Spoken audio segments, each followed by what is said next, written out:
Eleanor Whitmore trusted the quiet rhythm of her life and the caregiver who stepped into it, while Mara Lewis watched every detail with careful attention, knowing patience would open doors force never could. In a small house filled with books and fading memories, one woman believed she was being protected, and the other understood that access was power. What began as simple help soon turned into control, then theft, and finally something far darker, proving that the most dangerous crimes often grow slowly, hidden behind routine, kindness, and a smile no one thought to question. The town had always known Eleanor Whitmore as a quiet and gentle presence, a woman who blended into the rhythm of the streets like an old song everyone remembered but rarely noticed. She was a retired librarian who had spent decades surrounded by stories, and when she finally settled into her small, narrow house at the edge of town, she filled it with the same order and calm she had always valued. Shelves of books leaned under their own weight, dust gathered softly in the corners, and every bill was filed neatly in a wooden drawer by the kitchen table. Age had slowed her body and softened her memory, but it had not erased her careful habits or the savings she had built through years of patience and restraint. As Eleanor grew weaker, daily tasks became difficult. Her children lived far away, and visits became rare, replaced by phone calls that grew shorter with time. The decision to hire a caregiver felt necessary, not risky. When Mara Lewis arrived through a local agency, she appeared kind, organized, and professional. Her background check raised no concerns, and her calm voice reassured everyone involved. Neighbors felt relieved knowing someone was finally looking after Eleanor, and Eleanor herself welcomed the company, grateful for help with meals, medication, and errands she could no longer manage alone. Within weeks, a routine formed that felt safe and predictable. Mornings began with pills sorted into plastic boxes, afternoons with simple meals and quiet television, and evenings with lights turned off early. Mail was gathered and placed on the table, bank statements included, and keys were kept within easy reach. Eleanor trusted the hands that guided her through each day. What went unseen was how closely Mara watched the details of the house, the papers, and the habits of the woman she cared for. Behind the calm routine, something darker began to take shape, hidden beneath patience and polite smiles. Mara began to understand Eleanor in the way only constant closeness allows. She learned which days were clearer and which were clouded by confusion, when questions would be forgotten and when answers would be accepted without doubt. Eleanor often misplaced things and blamed herself, apologizing for mistakes she did not fully remember making. Mara never corrected her. Instead, she gently filled in the gaps, offering explanations that sounded reasonable and comforting. Trust deepened with every small reassurance, and dependence grew quietly. The first changes were almost invisible. A check was written for groceries that cost far less than the amount listed. A cash withdrawal was explained as money set aside for emergencies. Eleanor hesitated at times, sensing something was off, but exhaustion always won. Her signature, once firm, became shaky and slow, and Mara learned how to position the papers just right. Nothing felt dramatic or rushed. Each step was careful, measured, and hidden within normal routines. As weeks passed, the withdrawals increased. Credit cards were used for items Eleanor never saw, and online transfers moved money to accounts Eleanor did not know existed. Bank statements arrived, but Mara reviewed them first, removing pages and replacing them with earlier copies. Eleanor trusted the process, believing her finances were still under control. To the outside world, nothing seemed unusual. Bills were paid, lights stayed on, and groceries appeared in the kitchen. Mara's own life began to change. Old debts disappeared, new clothes replaced worn ones, and a sense of control settled in. The house no longer felt like a place of care, but like a source of opportunity. Each successful theft made the next one feel easier, almost justified. Eleanor's world continued to shrink, limited to the rooms of her home and the person who guided her through them.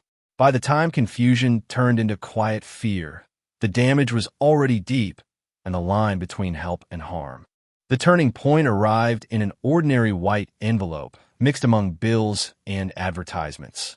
It was a notice from the bank requesting a review of recent account activity. The language was polite but firm, asking for clarification and a scheduled meeting. Eleanor mentioned the letter without concern, assuming it was routine. For Mara, it felt like a sudden alarm.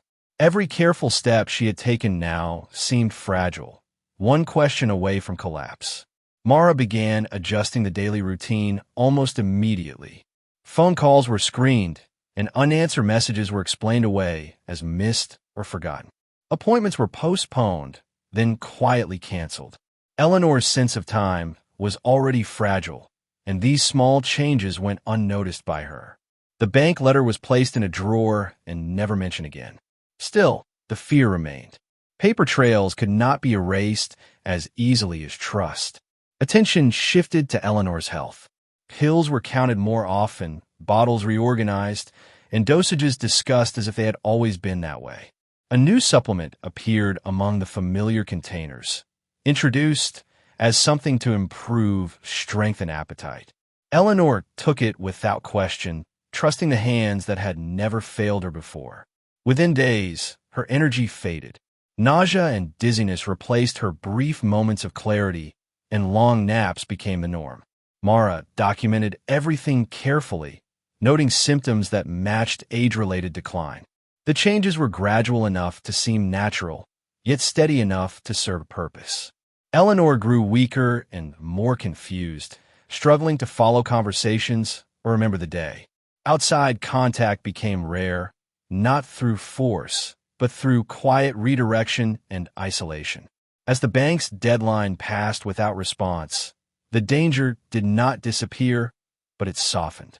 Eleanor's condition worsened, and concern shifted from finances to survival. What had begun as theft was now bound to fear of exposure.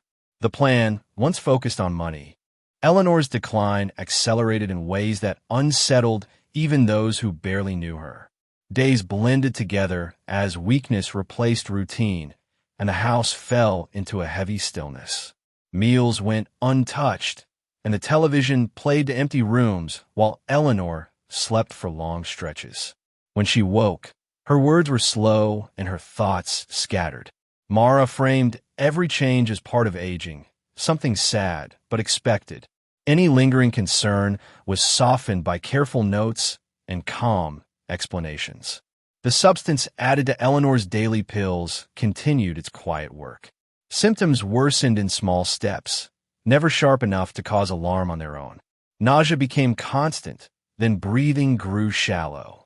Eleanor could no longer stand without help, and her world narrowed to the bed and the ceiling above it. Visits from neighbors stopped as excuses piled up, each one sounding reasonable on its own. Privacy became protection. One morning, Eleanor did not wake at all. The house remained silent, and the routines ended without ceremony. Authorities arrived, examined the scene, and saw nothing that demanded deeper attention. An elderly woman with failing health had passed in her sleep. The conclusion felt simple, almost comforting. The death was recorded as natural, and the questions faded quickly. Mara performed grief with care. She contacted the agency, cleared out personal items, and organized paperwork with practiced efficiency. Bank documents, old letters, and financial records disappeared into boxes that were never seen again. Accounts were closed, balances transferred, and the house emptied faster than expected. Each task removed another trace of the months that came before. By the time the locks were changed and the rooms stood bare, Eleanor's life had been reduced to files and memories. The theft felt complete, the danger buried alongside the woman who could no longer challenge it. To everyone watching from a distance, the story seemed finished. What remained hidden was the story might have ended there if not for a single request that arrived weeks later. Eleanor's niece, who lived several states away, asked for copies of financial records to settle remaining affairs. She had always trusted that her aunt's finances were modest but orderly, and the speed with which everything had been closed unsettled her. When the documents arrived, they felt incomplete. Dates skipped forward without explanation, and familiar accounts were missing entirely. Curiosity turned into concern as the niece compared older records with the final statements. Withdrawals appeared during periods when Eleanor had been too weak to leave her bed. Purchases were listed from stores Eleanor had never visited. The pattern felt deliberate, not accidental. She contacted the bank, asking for clarification. The review that had once been ignored was reopened, this time with sharper focus. Bank investigators traced transactions to times when a caregiver had exclusive access to Eleanor's home.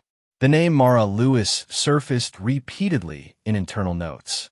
At the same time, the caregiving agency began its own audit after being asked for detailed visit logs. Small inconsistencies emerged. Hours did not match reported tasks, and some signatures appeared altered. What once seemed like harmless errors now formed a pattern of manipulation. Neighbors were questioned next. They described fewer visits near the end and longer stretches of isolation. One mentioned that Eleanor had seemed confused and frightened during a brief encounter weeks before her death. These fragments of memory, insignificant on their own, began to connect. The case shifted from paperwork to suspicion. The bank froze remaining funds and shared findings with authorities. Eleanor's death, once considered routine, was pulled back into focus. Files were reopened and medical records reviewed with fresh eyes. The quiet certainty that had closed the case dissolved, replaced by the unsettling possibility that something. The renewed investigation brought Eleanor's death under a harsher light. Medical records that once seemed ordinary were re-examined, and subtle inconsistencies began to stand out. Symptoms that had been blamed on age now appeared unusually sudden and severe. An order was made for a full toxicology review, something that had not been done before. The results revealed traces of a poison known to mimic natural illness, difficult to detect and less specifically tested for. What had looked like a peaceful passing now carried a darker explanation. Authorities shifted their focus to access and opportunity. Pharmacy records showed a recent purchase of a substance under a different name, bought with a card later traced back to Mara. Security footage placed her at the location on the same day. Investigators searched her financial history and uncovered a dramatic change shortly after Eleanor's decline began. Debts were paid off, expensive items appeared, and deposits matched the stolen funds almost perfectly. The theft and the death were no longer separate events, but parts of the same plan. A search of Mara's home uncovered documents that should have remained with Eleanor's estate. Altered bank statements, discarded letters, and unused medication bottles painted a clear picture of control and concealment. Digital records filled in the rest, showing transfers made during times Eleanor had been incapacitated. The case tightened quickly. What had once relied on suspicion now rested on evidence that spoke for itself. Experts confirmed that the poison required repeated administration, meaning it could only have been given by someone with daily access and trust. The caregiver role, meant to protect, had become the perfect cover. By the end of the review, investigators no longer questioned what had happened, only how long it had taken to see it. The quiet house, the missing money, and the sudden death all pointed in the same direction, and the truth could no longer be contained. The arrest came without spectacle, early in the morning when routines were easiest to disrupt. Mara was taken into custody as evidence was laid out piece by piece, each document and record adding weight to the case. The charges extended beyond theft, stacking into fraud, abuse of a vulnerable adult, and murder. What had once been hidden behind daily care was now exposed as calculated exploitation. As the case moved forward, investigators reconstructed the timeline with precision. They showed how trust had been built slowly, how isolation had been encouraged, and how financial control had tightened before Eleanor's health declined. The pattern revealed patience rather than impulse, a series of choices made over months rather than moments. Experts explained how easily routine can mask harm when no one is watching closely. Public reaction followed quickly. The town that had once felt relieved by the presence of a caregiver now struggled with guilt and disbelief. News reports focused on the warning signs that had been missed and the systems that had failed to protect someone so vulnerable. The caregiving agency reviewed its hiring practices, and banks reconsidered how they monitored sudden financial changes in elderly accounts. In court, the evidence spoke louder than emotion. Financial trails, medical findings, and expert testimony formed a clear narrative. There was no single dramatic moment, no sudden confession, only the steady accumulation of facts. The caregiver's calm image collapsed under the weight of proof, revealing greed and fear beneath it. As the trial approached its conclusion, Eleanor's life was remembered not for how it ended, but for how it had been used. Her careful habits and quiet trust had been turned against her. The case became a reminder that the most dangerous crimes are often the quietest, committed in places where help is expected and suspicion feels out of place. When the verdict was delivered, it carried a sense of finality that the case had lacked for so long.